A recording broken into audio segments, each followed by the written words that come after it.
white evangelicalism is we've made it the center of what the Christian faith looks like in our context, but it's in terms of the global Christian body, it's like just one little branch, really.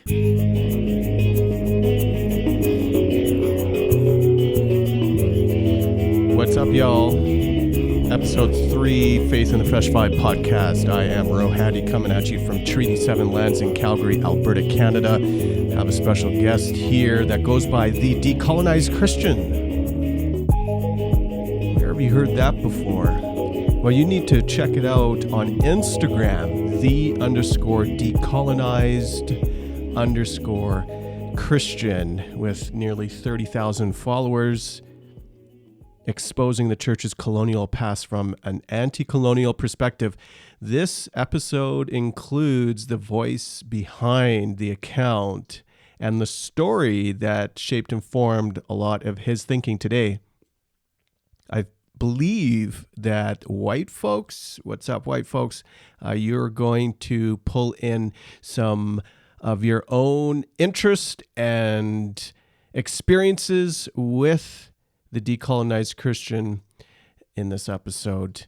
It is one about deconstruction, one about challenging presuppositions and old formation, coming out of the context of fundamentalism and white evangelicalism.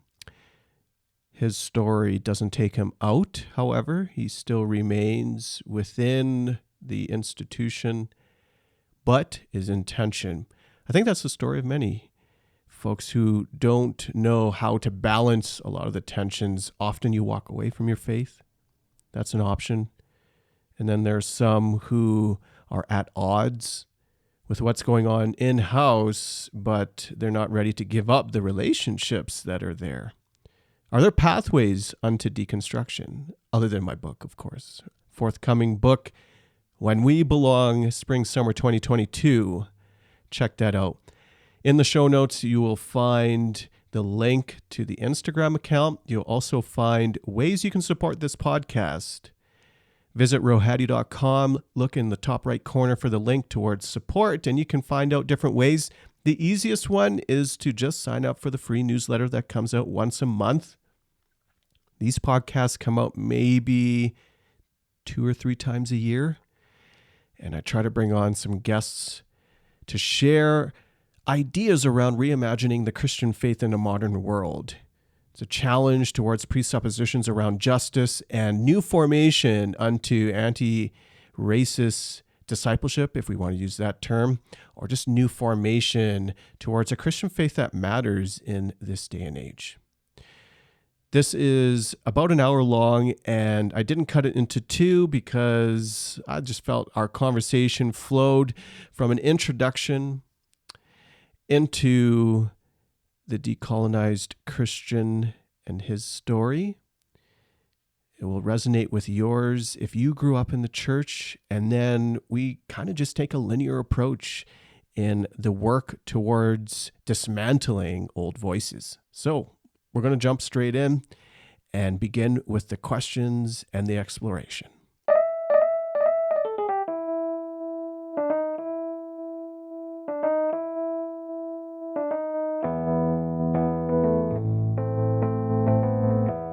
Today on the podcast, welcome y'all. We have the Decolonized Christian from Instagram. That's right? Yes. the_decolonized_Christian. One of the rare voices, and there are more now emerging, within a Canadian landscape, although obviously Instagram opens up the door to the world now, but within a Canadian landscape doing work around decolonizing, around deconstruction, offering post-colonial and anti-colonial perspectives within the Christian tradition, and we'll pigeonhole it even more within an white evangelical church tradition. And there's quite a following behind the decolonized Christian. Welcome to the podcast. Thank you so much for having me. So I asked you at the start, like, hey, how should we intro this? How should we describe the Instagram page? And there were a couple of key terms that you threw my way around the vision behind the Instagram handle. And they include offering and educating people around the Western Church's colonial past from an anti-colonial perspective and uplifting post-colonial voices. So that's a lot of anti and post, and we need to unpack those right off the hop. So what do you mean by those terms? Well, first off, I have to give credit to Dr. Randy Woodley from his book, Decolonizing Evangelicalism, for those terms. They were incredibly helpful in kind of giving me more of a vision for what the purpose of the page is. So post-colonial voice is anyone who essentially the colonial frameworks or the colonial systems do not work for them. They overlook them, they do not benefit them, or they benefit them only to an extent but not fully. An anti-colonial voice is one who those colonial systems do work and do benefit for them, yet they see the flaws of that system and they offer, they speak truth to power essentially from within the system. And so an anti-colonial voice in a North American context would be particularly a white male. And that would be me. And that's the voice I offer for my page. And I come from that perspective. I think that you have a interesting story in terms of the pathway that you've taken along deconstruction. Would you use that term, deconstruction? Yeah, I would use that term. Yeah, I think it's a helpful term. The pathway towards deconstruction or within deconstruction is one that many Christians have taken, and also one that many, especially in our pandemic, post-pandemic climate, with all of the rising voices towards dismantling injustice, particularly around racialized injustice, more people are looking for A, resources, but also B, stories of those who have gone through this journey. And that's your story, is it not? It is my story, yeah. I began my journey of deconstruction probably in about 10 or 11 years ago when I was going to university. I was living with some really respected Christian friends who are significantly old, like they're elders, and they were challenging my own perspectives on some of the deeply held beliefs I'd grown up with, such as biblical literalism, 7-day literal creation, and just even challenging my biblical science view. You know, I definitely, I was a homeschool kid, so I grew up,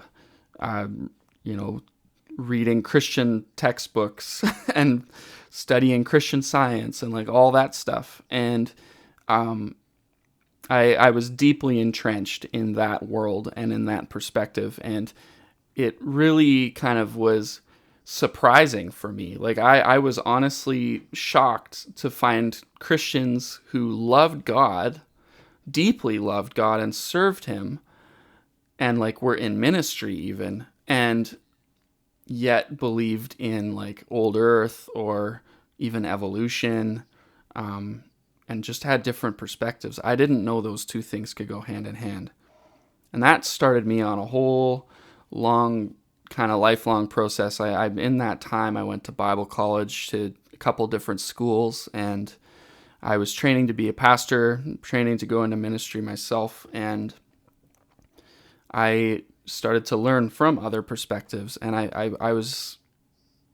it's kind of continued, just slow steps, kind of moving forward in that regard. Christians often have these moments if they choose to surround themselves with people who with different perspectives, even traditions, like even within white church traditions, to use that term, even within different Protestant traditions. If you don't connect with those with different ideas and theological ideas, then you might assume that the whole world matches your gaze.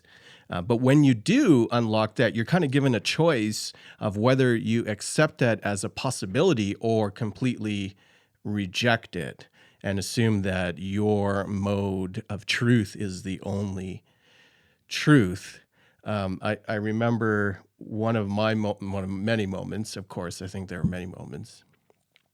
One of my moments was going to Ethiopia and realizing that when the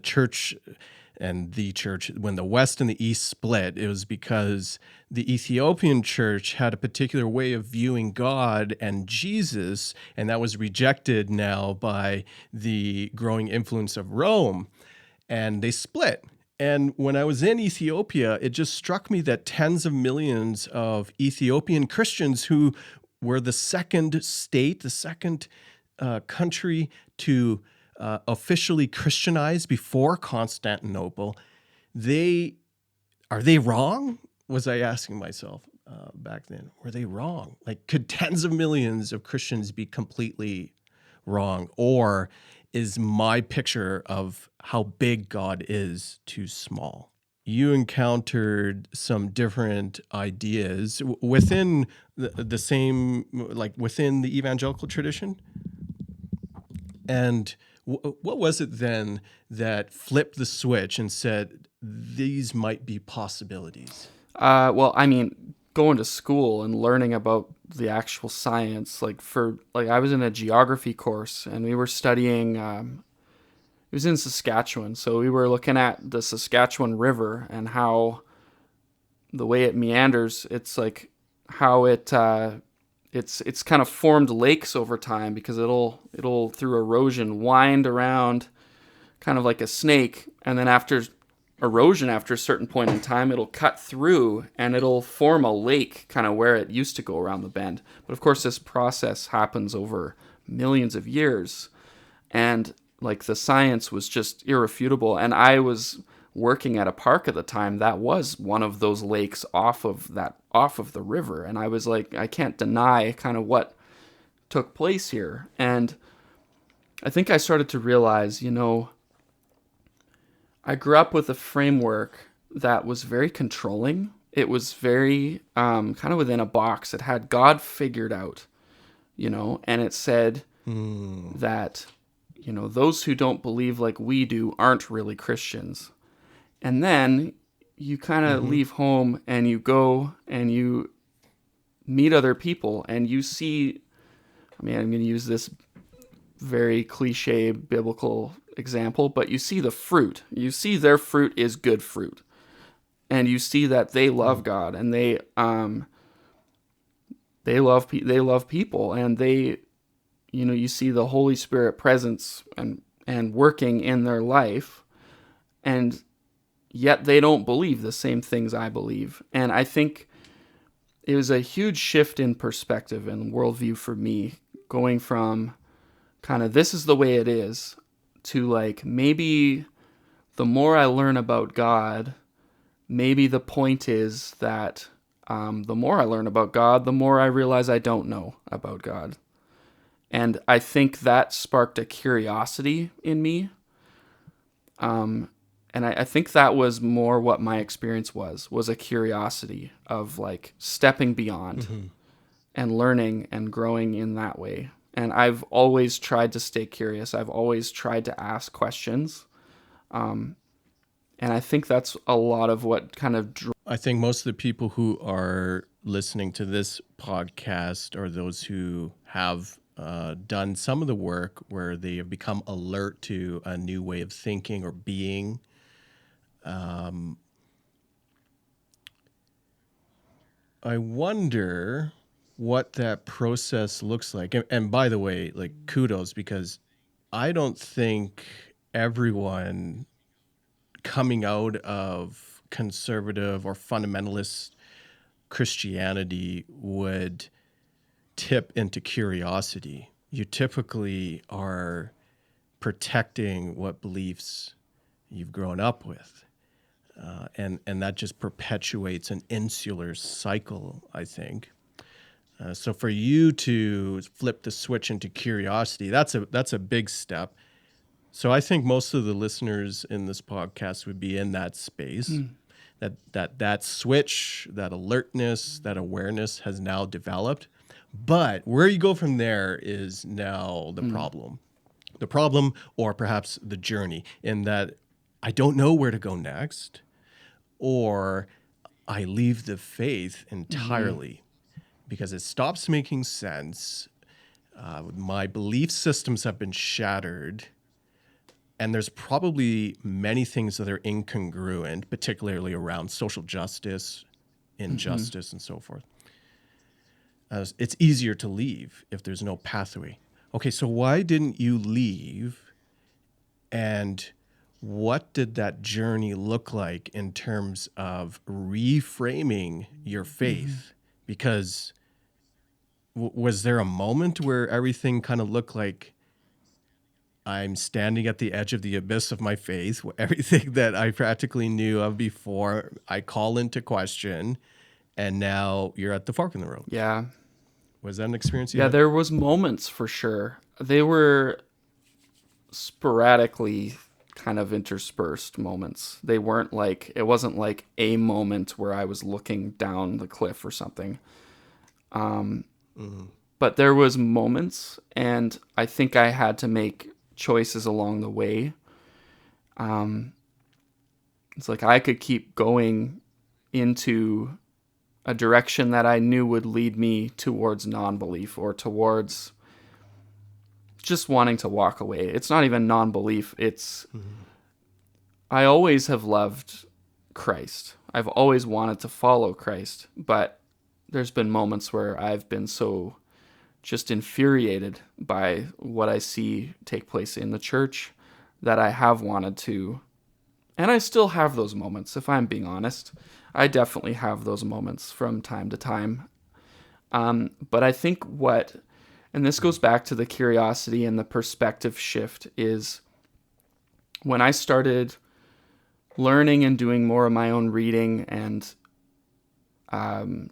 even studying other Christian traditions, such as the Eastern Church or such as Black liberation theology, you realize that white evangelicalism we've made it the center of what the Christian faith looks like in our context, but it's, in terms of the global Christian body, it's like just one little branch, really, in terms of the rest of it. Yeah.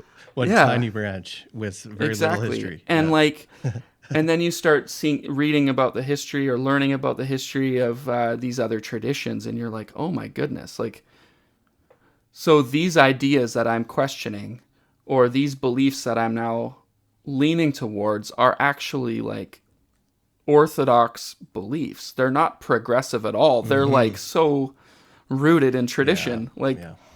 I think that's one of the... And biblical. Exactly. And biblical. Like, far more biblical than even a lot of the conservative fundamentalist views that that I have grown up with. And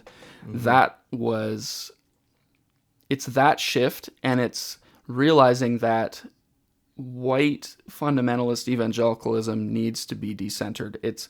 I really appreciate Dr. Drew Hart's analogy from his book, Who Will Be a Witness, about the white evangelical male standing on top of a table, over top of everybody else sitting around the table, and all we are asking is for that individual to take a seat with everybody else at the table and start lifting up those other voices. And so that is essentially kind of the work of what my page is trying to do, is it's trying to lift up those voices. And I know my own voice is sneaking in there a lot, and it's speaking quite loudly to that, of course. It must. But and it's kind of a hard balance for sure. but I do not.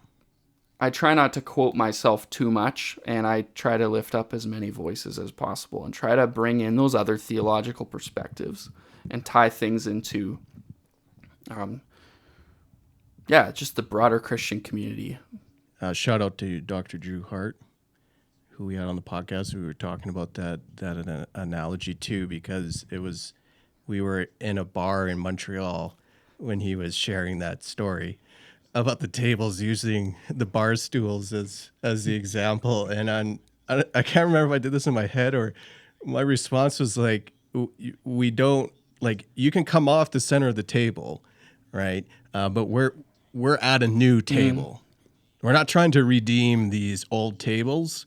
Jesus flipped those tables. We're at new tables. And you can try to get up and sit in the center of these tables, but you're not invited to do that. Maybe you're invited to the table, but there is this reality. We have constructed a new table. A lot of conversation around reimagining faith and trying to reimagine existing church traditions or denominations, and we'll use white evangelicalism as an example, which we call evangelicalism within church tradition, not white evangelicalism, but we'll add the moniker because we call it the black church, or we call it the Chinese church, so we'll call it the white evangelical church here. They have missed the mark in terms of the work that they can do.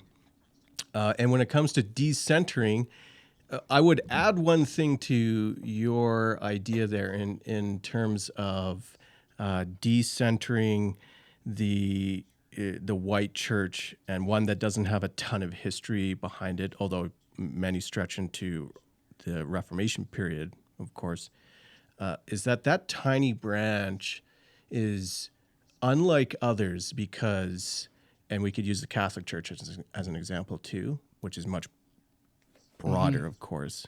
It is rooted in white supremacy. That's different because at the seat of white supremacy is power. And so there is this white evangelical church, white Protestant church, and we'll use North America as an example. That's our context.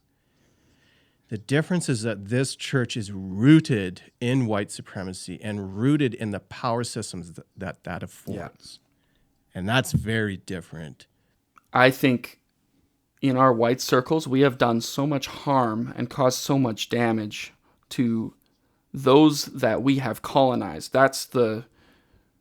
It's colonizing theology, and it dates all the way back. I mean, it probably goes further back to Roman imperialism with Constantine and Christendom, but it dates to the doctrine of discovery in 1492, right? Of course, Christopher Columbus was endorsed by the Pope and by the King of Spain to discover lands for God. And yet these lands had been lived in for 30,000 years. And this place was called Turtle Island. This was already a place that was inhabited and had culture and had just an incredible society. Like, you hear the stories of how indigenous peoples traded and how they worked together as communities, how they shared resources and land, and how they migrated different. Like, this place was, like, even in terms of society, they were possibly above, like, everyone else in the world in so many ways. Like, and yet they used power to take this land for themselves and claim that they discovered it, and they claimed that they did it for God, right? That's the caveat, is that they used the God piece to diminish other humans, not merely of power, but of white supremacy, and using their standard of whiteness. They created one, in fact. They created one because it didn't exist before that. They created a standard of whiteness in order to diminish black and brown and indigenous bodies. And then all chaos, of course, unraveled. Let's go back and talk about the pathways, because I know people are on the journey. What were the marking points along your journey? Because we went from deconstruction, facing the abyss, all the way to now I'm alert to doctrine of discovery, white supremacy, enslavement, and so forth, all the way down the line. There's a lot in between, right? You don't just arrive to a place where you can start to deconstruct the formation of institutional white Christianity in these lands. So give us some markers, some key milestones, if you have them, of your own journey over 10 years, really, of course, and it's still continuing, I'm sure, that have led you to the way you think, perceive, and embody your faith today. Oh, so many things. Where do I even start? So many key things. I spent 10 days on an Indigenous reserve in northern Saskatchewan, and I think that really,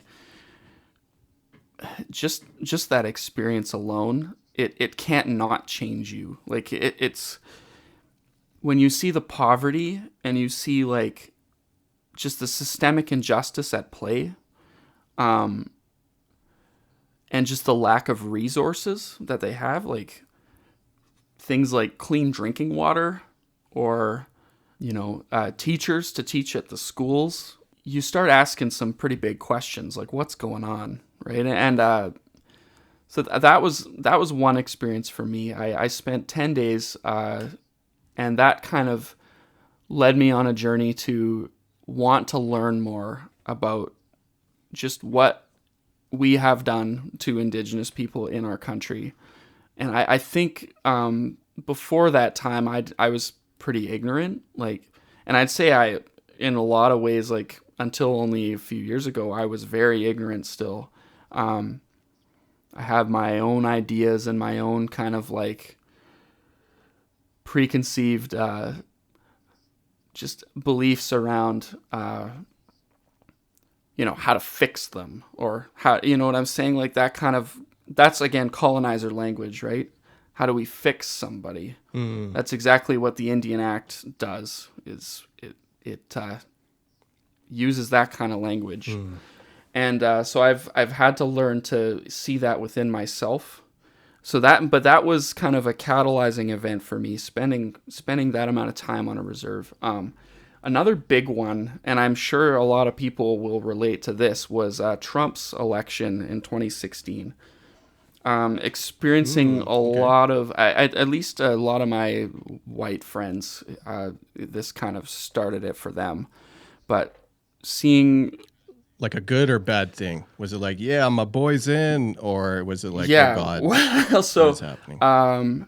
I guess both. Like, you start seeing the extremes, right? A lot of people, it was like, I was personally shocked by the number of friends and family who were like, basically worshipped him. And I'm like, that is really problematic coming from, at least from the Christian circles, like, that I came from. At least we upheld, like, morality. And I thought he was the opposite of morality in so many ways, right? And to me, that was really shocking because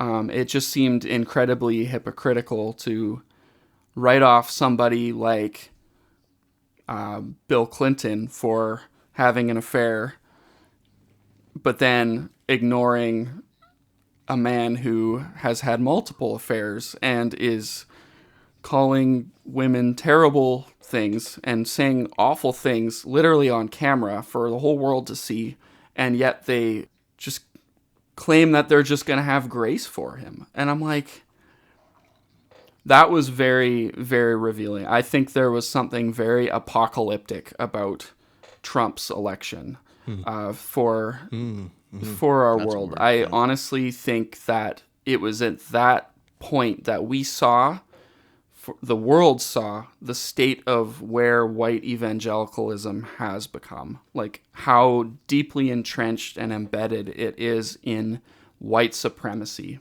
I found my way to the Liturgist podcast at that point in time.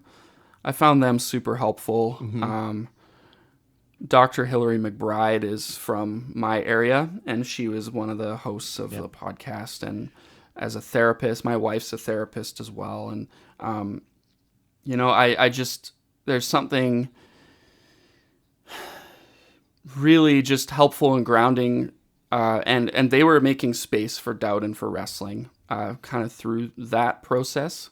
And I found a lot of solace in their, kind of in their words and kind of the work they were doing, and starting to wrestle with, just some other ideas that, we're breaking away from this fundamentalist white supremacist hold on Christianity, which is kind of ironic because the liturgist was started by two white guys, but that was where my journey was taking. Well, it's popular exactly, with white right? people. And that was where my journey was taking me at the time, right? And this was several years back, That's a good right? fit. And so they introduced me through a lot of their guests and people that they had on. They introduced me to some other voices, and they launched a Black History is American History kind of side thing with William Matthews, one of their co-hosts at the time, and that was like really, really cool. I was learning a ton like through that and listening to all those, and that got me reading a lot more history. And so it's like you wanna hear the word, need Wi-Fi first. Need to get up off the couch. Gotta shine your light. So tell us about the work then. You've given us some monuments, some resources, and I want to pull out there the term you used, that there were safe white spaces, I think you said, which is powerful, but also privilege, I think, as I thought it was like, well, where's the safe spaces for mixed ethnicity people? Where's the... so that means that the resources are out there, especially if you're white, and a podcast don't care, you can listen to them. Don't matter who you are. Tell us about the work though, because you did the learning part and took on your own journey there of learning, but there's got to be challenge and deconstruction to identity around there, right? Like you don't wind up, even over the course of 10 years, you put it this way, you can't podcast your way into the space that you are in now, or into deconstructed space where you have an even greater strength in a new reimagined faith. So what did some of the heavy lifting look like? Heavy lifting. Well, first of all, I want to make the disclaimer that I am still learning, and I don't feel like I've made it or anything like that. Like I'm not. Yeah. I don't want to claim ever that I have. I want to be a lifelong learner, and I think in this space I have to be. As a white male, I have to take the position of the student in almost all situations regarding decolonizing, specifically decolonizing, not deconstruction, not that, but or not dismantling, but decolonizing specifically. Moving forward, I can't offer solutions, if that makes sense. Like, it's not my job to be the solution to the harm that colonial Christianity has done. I don't get to have the voice in that. And so my learning has taken me to read other voices, to listen to other voices, so I spend a lot of time reading. That's my big thing, is I read a lot of books. I research a lot in that regard. And I want the voices of those individuals to be speaking through my page, not as much my own voices or my own voice, right? Was there not like a crisis of faith or pieces of where you realize you've stripped away aspects of your faith formation or identity? Yeah, so stripping away, like there was certainly, I think through the process, again, like I never let go of my belief in God, my faith in like following Christ. I wanted to do this out of my desire to actually follow Christ, not just to dismantle the whole thing kind of. But in that process, it's hard to put into words exactly. Like it's I never really went through any of the traumas or any of the kind of there's a lot of abuse and a lot of pain that a lot of people have experienced in church circles or in fundamentalist circles, and I want to acknowledge that, and I want to recognize that those experiences are very real for so many people and so painful. And that was really not my experience, but it was more of an experience of kind of feeling confused. I guess it was a confusing space. It was like trying to understand how people who preach about Christ and Christ's love, like we sing, being in a Pentecostal tradition, we sing so much about Jesus and about his love and about his healing ability, like all this, and yet why were we not being those people in the world? Why were we singing about it a lot and then not acting on it towards others in the way we treat people? And I think that's where I started realizing there was a lot of disconnect. One of the words that you used as you were talking about the work of decolonizing was your position as a white male, that you don't have a say in those processes. And we chatted about this off air. When it comes to decolonizing, what is your role then? Because I think you do have one. And you're right in the posture of decolonizing. You're certainly not at the center of the table, perhaps not even at that table of what are the pathways unto decolonizing. But I think that you do have a role inherited through the power which you have systemically, at least, especially we'll use the church, of course, institutionally, to dismantle. How do you now balance both those terms, but also the approach between decolonizing and dismantling? Yeah, that's a good question. So again, the dismantling part would come from that term anti-colonialism, which we defined earlier. So I do offer a voice from within the colonizing system, the colonizing theological institution that is the church, the white evangelical church. Now, colonizing church goes far beyond just white evangelicalism, and we've seen even in Canada with the recent revelation of the 215 children whose remains were discovered in Kamloops, that it goes far beyond just white evangelicalism, like Catholicism, the United Church, Anglican Church. There's others as well. But I tend to speak to my own...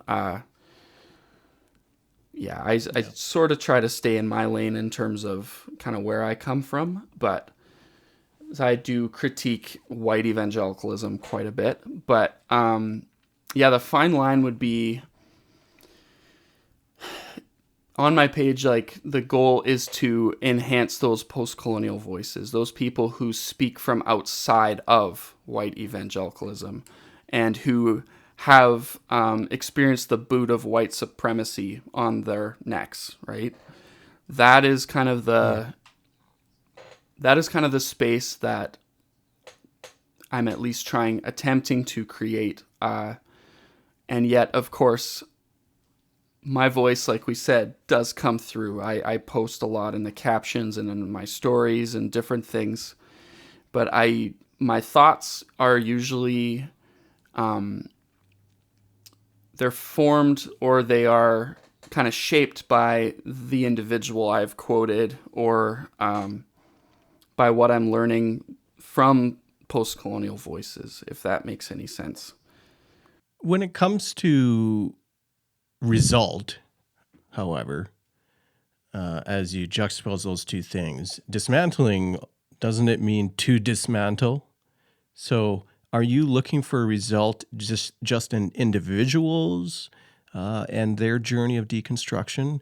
Or is there also a some work, like your picture of what the Instagram page is trying to achieve, or even broadly speaking, of seeing a dismantling of institutional problems, institutional Yeah, injustice? yeah. So institutional. So when it comes to the church as an institution, I do not hold back in my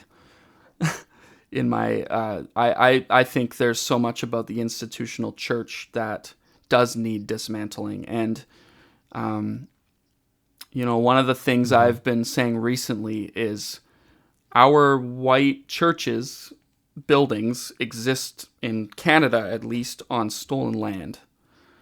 And the Mm. but again, the church is, what is the church, right? The church isn't a building. The church isn't an institution. It's the people.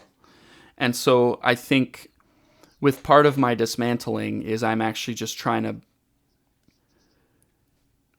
I want the church to be the church, which is the people.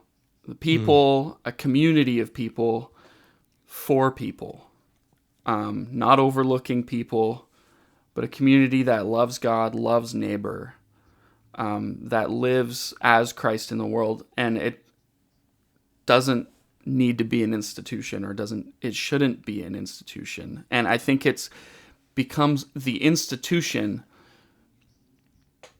of the church is very problematic here in the West. Like, it's been so entrenched with colonialism. It's so tied to the state. I'm still wrestling through all this, as you can probably see. Like, I'm still trying to figure out my own process in how I understand the church and what the future of the church could look like. But at the same time, I don't think it's my job. In fact, I don't think it can be my job at all as a white colonizer to say that this is what the church should look like in a place like Canada that is colonized because of the church. I think if we truly want to be the church, then we need to be led by people that the church has overlooked or trampled down or Mm. systemically oppressed. So, I mean, in that vein, then, because and I'm hearing it as you're sharing, that's a tough balance to make between stepping aside and saying what the church looks like should be in the hands of those without the power to shape and form that, and actually giving those people the power to do so. And in order to have the space to create for marginalized people, someone needs to dismantle or shake up the existing institution, or that just becomes wishful thinking. Or, and I asked you this before, do you think that the institution can even change? And we're talking about something that is rooted in a colonial mindset, which to me is roots of white supremacy, which by inheritance, the institution is designed to preserve itself and maintain power. And for others and new voices to come alongside, I don't think it is designed. I totally agree with you. Church of the people. Absolutely. And the institution has messed that up in many ways. I don't think that there is a pathway for institution to switch over towards this new recovery of what church should be. Yeah. And you ask if it can be fixed. It's like, I suppose or it could be it be redeemed. redeemed? I mean, God's big enough. Yeah.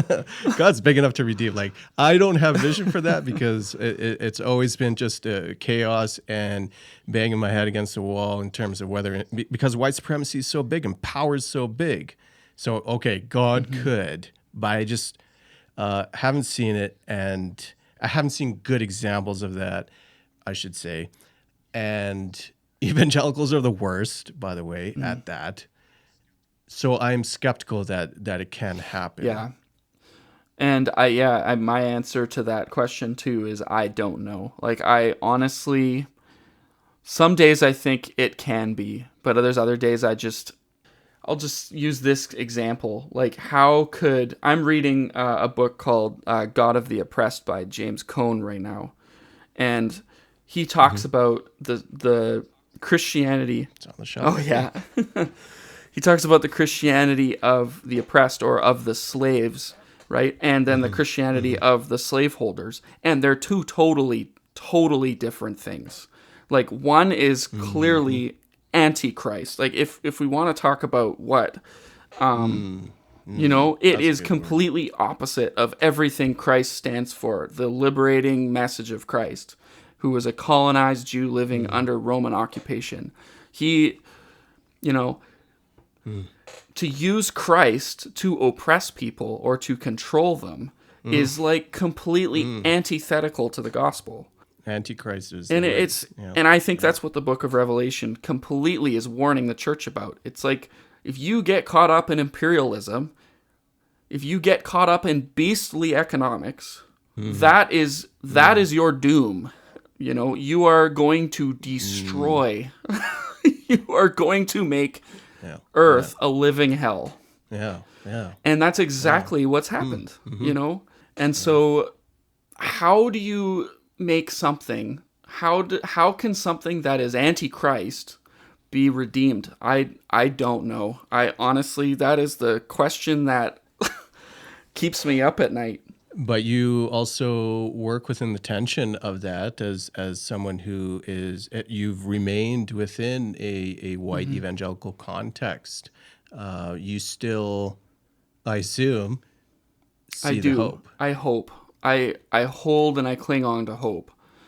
And I know the people that I work with, and I know the people in my church, and they love Christ, and they're broken by what has transpired in the last few weeks with the discovery of the 215 children's remains in Kamloops.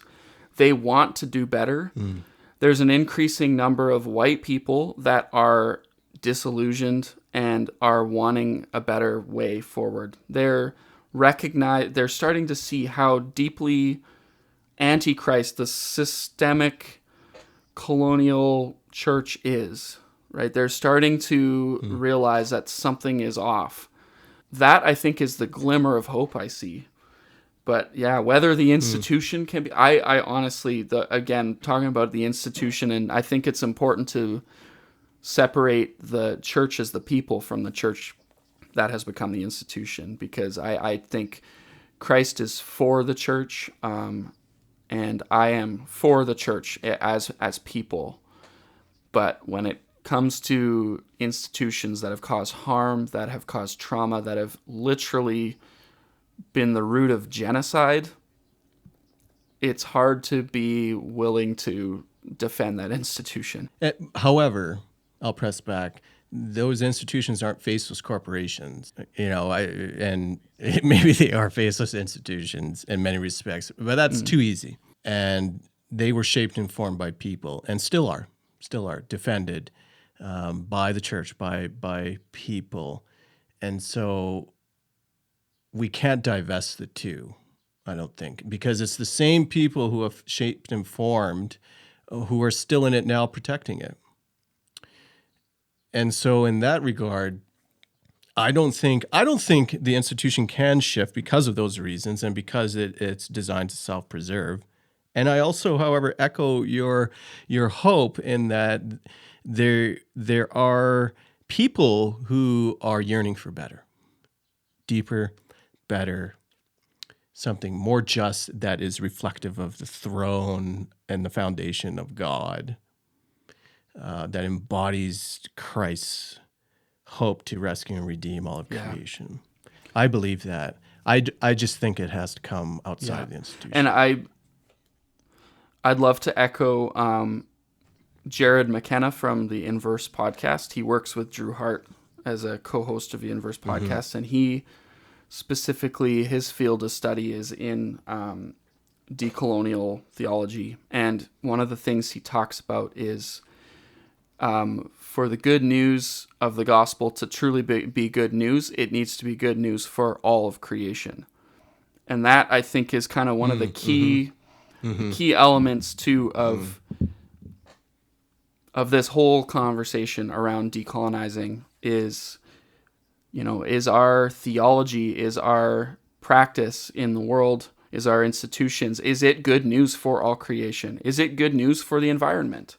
Is it good news for the other animals and the birds of the air? You know what I mean? Like, let alone people. I mean, but if our theology isn't good news for all people, like, we're in big trouble already. But we need to take it a step further and ask if it's good news for all creation. And that's that's something I want to start pushing a lot more kind of with the page, is a practice in the world that is not just for people, but it's for all things, Which, as we circle back, indigenous spirituality has something to say about all those things. Exactly. That whole doctrine of discovery that came to annihilate, and they have a few things to share. You've spoken about the evangelical church around the now renewed awareness, which is weird in Canada because Canadians have been formed and shaped in a cultural narrative that we're not racist, that we're this vibrant mosaic.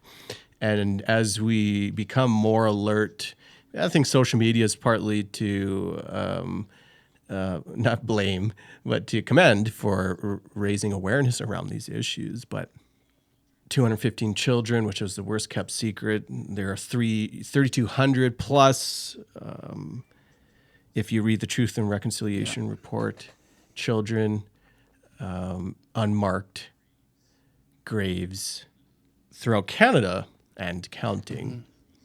So that was a piece that you shared, that people are starting to change their mindset. I wonder then, as you spoke about your own pathway and how the 10 days you spent on that reserve was an alert, it developed your awareness. Was the awareness around being alert to your own whiteness, to white supremacy as power, was that a separate pathway unto deconstruction? Is that a different thing as we talk about racialized injustice? Does it need to be treated on its own or as a unique thing? Or was it part of the whole package for your own? I've always seen it as part of the whole package, for sure. But now you got me wondering. I've always seen the injustice and known that there's something that is off, right? And I've cared about this as a social justice issue, for sure, for a long time. But yeah, I think my deconstruction was, now that you say it, I think maybe even separate to that. And then I found a space to join those two, right? And that's sort of where that's powerful. That's where, like, finding the Inverse podcast community, they've been deeply formative for me. I've been kind of involved in their community for a few years now, and I highly recommend them to everyone because I think they're a global community. They center specifically women of color, which is just amazing, and are really focused in on not just theology that is good news for all people and anti-racism, but also, the social justice element, right? And bringing those two together. So that kind of was where I found a space for both of those. And it's been deeply formative for me. I mean, that's good. I'm hearing a both and, which I think works for me. Like it matters if it works for me. I mean, on the matters of, especially when we were talking about residential schools, evangelicals like to wipe their hands clean of that, blame it on the mainline traditions. Evangelicals in Canada are extremely poor around racialized injustice. Many of them when George Floyd was murdered and the protests came through in summer of 2020, few had a response. And it's almost as if the pandemic gave them an excuse to kind of sweep it under the rug. And they still don't have a response. Like white evangelicalism is just so far behind when it comes to righting systemic injustice around white supremacy. The mainline traditions, although flawed, and although participants in residential schools in those atrocities have been doing perhaps sporadic, but they've been intentional around work of reconciliation. That's not a story in evangelicalism. It's true. And it's an indictment. Yeah. We should leave that as it is an indictment to white evangelicalism in Canada, that there is virtually no voice. Yeah. And that's something that I have had to grieve a lot, for sure. That's been a very difficult, because I care a lot about a lot of people that are in that system. And yeah, it's, I think a lot of people are grieving it as well, because it's just so deeply embedded that it's like you can't just declare that Black Lives Matter because you're going to say that all lives matter, because it's like you're completely missing the point. It's like, oh my gosh. And that's such a chasm too. And you can't even debate about it. It's just like there's just no conversation. It's, I value your words you just shared on grief as something to grieve, but I also want to affirm you specifically, and in that there is the grief, and you also have a voice to implement some change. That you can do some change work and lead others unto the same. And I think one of the things that we do not do well, and maybe this is just speaking to my Pentecostal tradition, but I think in evangelicalism as a whole, we don't grieve well. We don't lament well. Oh, yeah. I've written on that, on lament. You can't, especially when the individual is so high and you sing praise and worship, like especially in payoff churches, man. Like you are rooted in praise and worship.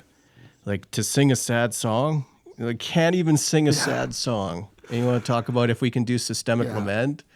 Like, forget about it. That's not in the experience or even the lexicon. The worship binder doesn't even have songs that.